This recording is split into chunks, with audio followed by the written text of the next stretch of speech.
पिछले 3-4 दिनों से मधुबनी सहित नेपाल के तराई इलाके में जमकर बारिश हुई। मधुबनी जिले से गुजरने वाली लगभग सभी नदियां नेपाल के पहाड़ों से ही निकलती हैं। बारिश के कारण नेपाल से निकलने वाली नदियों भूतही बलान और तिलयुगा नदी उफान पर है। कई गांवों का आपस में संपर्क टूट गया है।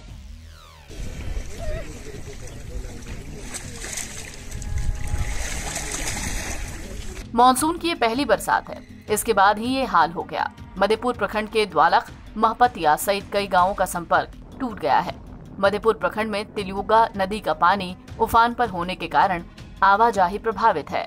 तिलयुगा नदी पर गांव के दोनों छोर पर करोड़ों रुपए की लागत से 2 पुल बनाए गए, लेकिन अप्रोच रोड नहीं होने की वजह से ग्रामीण जान जोखिम में डालकर नदी में तैरकर पार करने को मजबूर हैं। सरकारी नाव का कोई इंतजाम नहीं। पिछले 2 साल से ये पुल ऐसे ही खड़ा है। NBT ऑनलाइन की रिपोर्ट।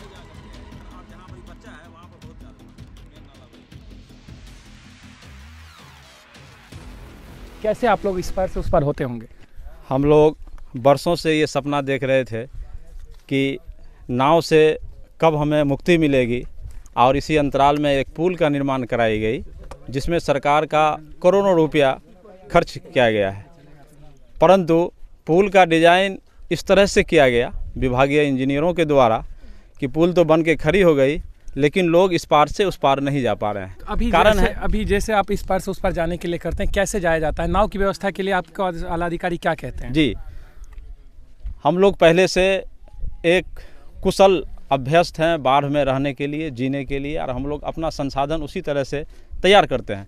परंतु जब पुल बनी तो हम लोगों को आशा था कि हम लोग पुल से अब इस पार से उस पार करेंगे, लेकिन पुल का ढांचा इस तरह से बनाया गया कि पुल तो मुख्य नदी पर बना दी गई, लेकिन नदी का एक सहायक नाला जो दूसरे तरफ से आकर के नदी में गिरती है, उस पर किसी तरह का कोई निर्माण कार्य, कोई पुल नहीं बनाया गया। यहाँ बिहार में मानसून दस्तक दे चुकी है। नेपाल के तराई क्षेत्रों में भी लगातार भारी बारिश देखने को मिल रहा है।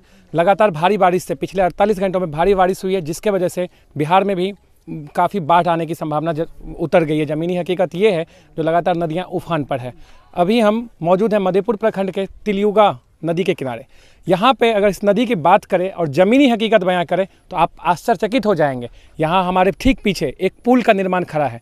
वो पुल सिर्फ और सिर्फ ढांचा बन के रह गया है। यहाँ के जो लोग हैं आवागमन पुल पर नहीं कर सकते हैं। आश्चर्यचकित होने की ज़्यादा बात नहीं है, क्योंकि पुल का जो डिज़ाइन या यूँ कहें जो इंजीनियर ने बनाया था, वो भगवान जाने क्या सोचकर बनाया होगा। आखिरकार तिलयुगा नदी 2006 में अपना धारा यानी अपना नदी का रुख मोड़ती है और अपनी पुरानी जगह से वो बहना स्टार्ट हो जाती है। लेकिन इंजीनियर जो हैं ठीक 1 साल पहले वो पुल बनाते हैं, लेकिन पुल सिर्फ और सिर्फ मुख्य दर्शक बन के खड़ी हुई है। यहाँ पे आवागमन इससे पूर्व में लगातार नाव से हो रहा था। सरकारी व्यवस्था नाव के द्वारा करवाई गई हुई थी, लेकिन पुल का निर्माण हो जाने के कारण यहाँ के जो आला अधिकारी हैं उनका कहना है जब पुल का निर्माण हो गया तो फिर नाव कैसे। लेकिन यहाँ के ग्रामीण की माने तो इस पार से उस पार जाएं कैसे, यानी एक गांव के बीच में 2 दीवार बन जाना, बीच में यही आ रहा है ये तिलयुगा नदी। हमारे साथ में कुछ ग्रामीण भी हैं, उनसे भी बात करेंगे, लेकिन उससे पहले हम आपको बता दें ये नदी में जहाँ पे अभी हम खड़े हैं, ये माननीय बिहार सरकार के जो मंत्री परिवहन मंत्री हैं, सीना मंडल का विधानसभा क्षेत्र आता है। इससे कुछ ही दूर पूर्व जल संसाधन मंत्री संजय झा जी का भी क्षेत्र आता है। मधुबनी जिला के ही वासी हैं, लेकिन वो लगातार दावा तो हो रहा है बिहार में बाढ़ से बचने का, बिहार में लगातार बाढ़ राहत के लिए कार्य किए जा रहे हैं, लेकिन ज़मीनी हकीकत यूँ कहे उनके विधानसभा क्षेत्र के यानी मंत्री के विधानसभा क्षेत्र का ये खस्ता हाल देखकर रोना आ रहा है। हमारे साथ में इस पंचायत के जो मुखिया हैं उनसे बात करते हैं, जब उन्होंने क्या कोशिश की, यहाँ पे आवागमन किस तरीके से होता है, जिन आदमी को तैरना नहीं आता है वो कैसे जा सकते हैं। लाखों की आबादी यहाँ पे इस बाढ़ से प्रभावित है। ये बारिश की पहली मानसून की बाढ़ आई हुई है।